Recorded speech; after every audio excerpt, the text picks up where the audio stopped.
I want to start off with some kind of general comments regarding the incorporation of Lovecraft's fictive universe into contemporary occult beliefs, particularly the way in which such incorporation is often met with incredulity and seen as maybe some kind of manifestation of the practitioner's irrationality for incorporating something which is self-evidently a fiction into a belief system.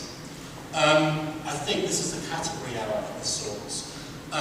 What's happening here is that the beliefs are being treated as a kind of scriptural literalism, as it were, and this kind of assumption of credulity on the part of practitioners ignores the symbolic and performative aspects of these beliefs, which is something which I hope to touch on today, particularly with regard to the way in which some of the members of the Church of Satan that I worked with were also chaos magicians, which I'll try and say a little bit more about later on in the UK. We're using Lovecraft's fiction, particularly the kind of monstrous beings from that fiction, as models for exploring archaic or alternative states of consciousness, rather than engaging in acts of worship of these beings. So it's a very kind of symbolic dimension to this. In a sense, the map is not the territory we're exploring here.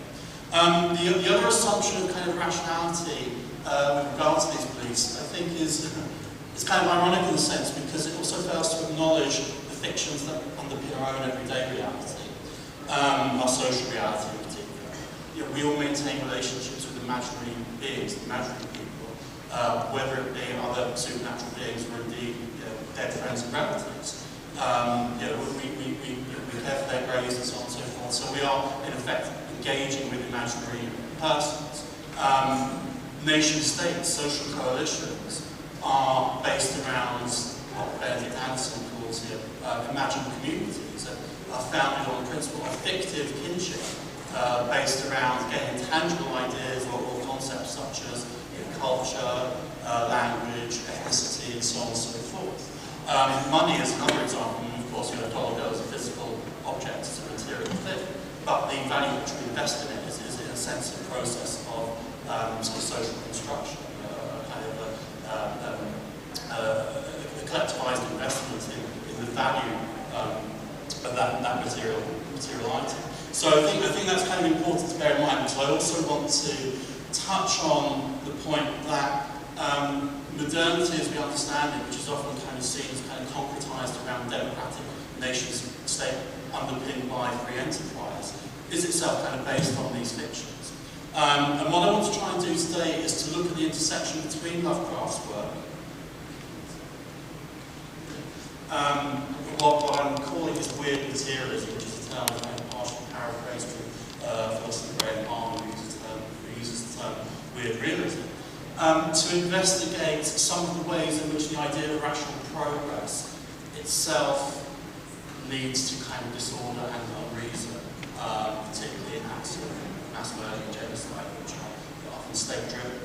And I think there's something to Lovecraft's work and to the way that practitioners of, or the way that occult practitioners incorporate Lovecraft's work into their practice, says something about their experience of modernity and the kind of conditions that arise within the context of the nation state, such that I'm sort of calling a certain experience of Lovecraftian modernity more later on. Onto Lovecraft himself.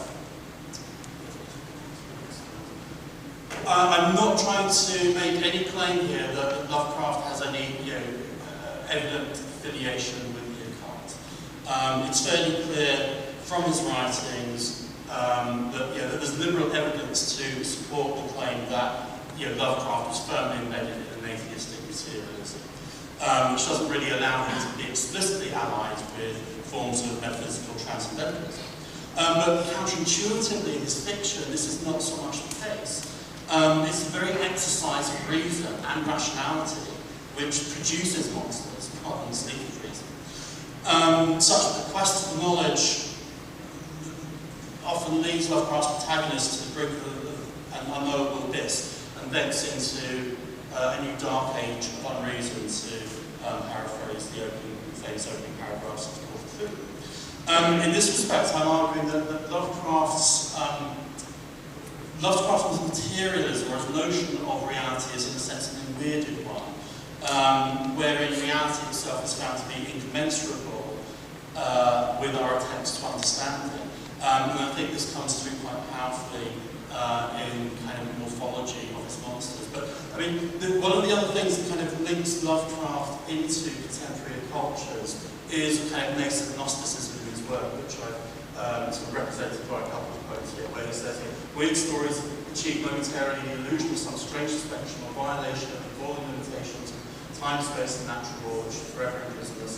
Time, space, and natural law hold subject to intolerable bondage, like before no picture of emotional satisfaction which does not involve their defeat. Now, Lovecraft is working from a kind of aesthetic perspective here, but he's giving expression to a kind of Gnosticism, a frustration with the limitations of materiality or our manifestation within that, which also resonates with contemporary New Age beliefs and contemporary paganism and occultism and so on and so forth. So that's kind of one point of intersection. But to return to the issue of his weird realism, which comes from Brent Arm's work of the same name, which is a really interesting philosophical exploration of Lovecraft's work. His stories do give expression to what I call kind of rationalist and anti-rationalism. Again, in relation to the sense that science itself needs us to a space of unreason where we cannot really fathom our further universe. As I mentioned earlier on, this is manifest in the anomalous materiality of his monsters, which is something which ultimately utterly defies human categorization. Just as a couple of examples here, I mean, Cthulhu is described as having physical shape, but not being made of matter, as we know. Yog-Sothoth is also kind of presented in a similar way. Will Waker here, the hybrid spawn of Yog-Sothoth, on his death, dissipates into this kind of invisible mist. There's something anomalous about the materiality of these beings, and similarly with the fungi from the other. So, as Harmon concludes, Lovecraft's materialism, at least as expressed within his stories, is not the confident scientific materialism, whose goal is the dissolution of history, the materialism that joins modern science to a long history of baffled alchemists and mystics. And this is the second point of intersection with contemporary cultures, where Lovecraft in his fiction engages with this fusion of the rational and the scientific and the sorcerous and the magical. Dreams in the Witch House is the classic example of this, where sort of New England witchcraft is kind of found to be underpinned by its kind of alien, non-Euclidean mathematics and geometries. And this actually resonates very powerfully with emergent trends within contemporary, or within the history of contemporary Western occult beliefs, particularly in the work of Elena Petrova Blavatsky and Alison Crowley, both of you who advocated a kind of form of scientific illuminism, where the aim was to kind of bring about emergence or fusion between religion and science in their various belief systems. So in this respect, Lovecraft's work resonates very powerfully with contemporary cultures, which I would argue are in many respects a manifestation of modernity, rather than something that are necessarily reactive to it. This is something that came out very powerfully within my own research amongst chaos magicians in the UK.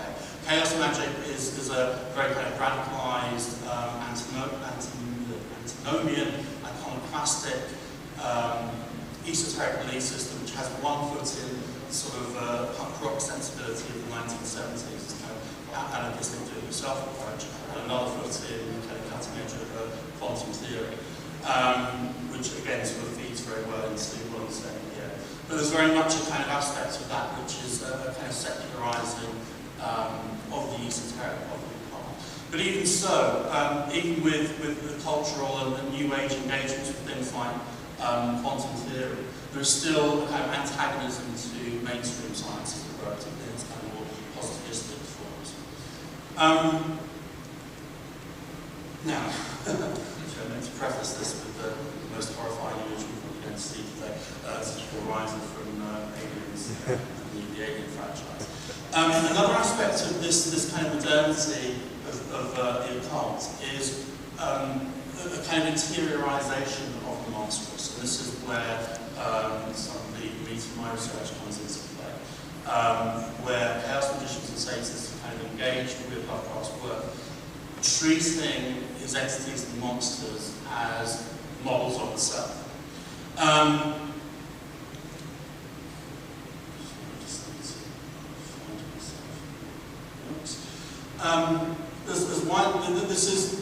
This is a claim that's also made by Simon Weinstock in his study of the interiorization of monstrous and contemporary Western societies, where processes of psychologization and secularization have led us to kind of decolonize the monstrous from exterior social spaces or spaces on the margins of society, the wilderness, and so on and so forth, to internalizing it within popular idioms such as kind of serial killers, in very many horror movies, but also in sort of political field with the idea of the terrorist as a kind of monstrous being.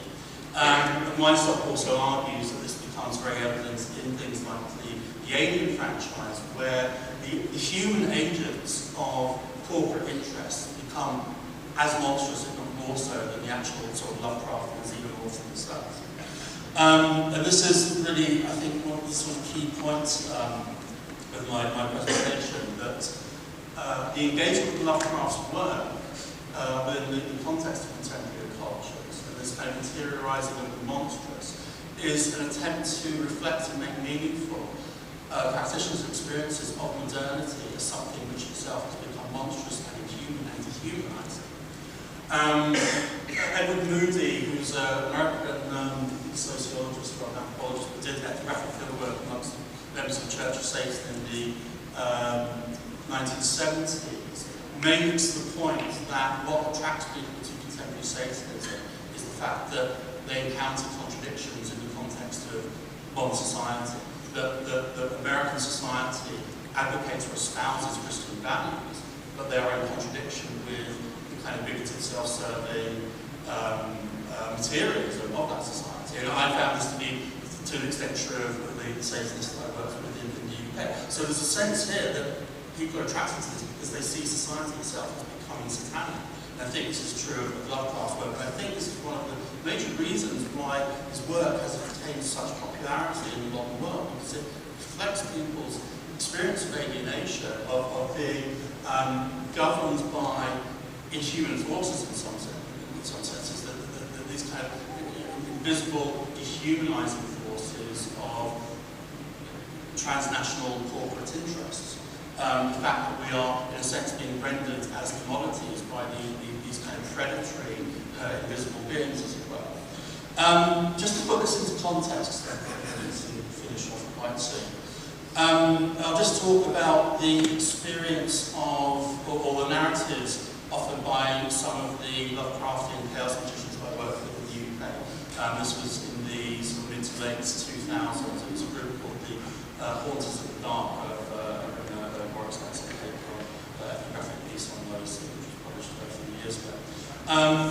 But they engaged in something which they referred to as Cthulhu gnosis, which was kind of entering into altered states of consciousness, often very mild ones, and trying to experience and perceive the world from the perspective of Lovecraft's sort of proto-ones. And just a few sort of comments here from people's experience with this. This is one of the practitioners who was going Christmas shopping in a state of Cthulhu gnosis, and relates the following. As I was out shopping, there was a conspicuous amount of horrifically mutated people around. So there's an old woman who actually looks like Cthulhu, actually protrusions coming out of the face like little tentacles. It was horrible. I felt like I'd accidentally gone to some strange and terrifying carnivorous place and was incapable of getting away from it. It's a pretty accurate description of contemporary consumer capitalism in some respects. Another account here on the bus to work, I felt quite aware of Cthulhu gnosis, of humans as tiny, insignificant ants scuttling around on the way to employment life and no awareness of the horrors all around. And this individual then went on to say that through this experience was kind of internalizing the Lovecraftian horrors by trying to become one with what we call part of the lurking evil. This interiorization of the monstrous is also very clearly expressed in the following account by another member of this group. I dreamed I was picking meat off the bodies of small humans, as if I was some giant carnivorous creature. I didn't feel like a monster or anything, I just felt like myself was behaving as if it were natural to devour the flesh of these little people, as if they were chicken wings or something.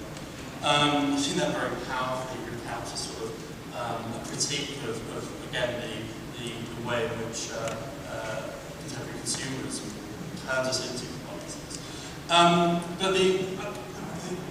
But I think one of the key points that I want to make here, which I'll finish off with, is the fact that the modern nation state is in many respects dependent on maintenance of a sedentary and relatively homogeneous population in order to establish and maintain a kind of rational order.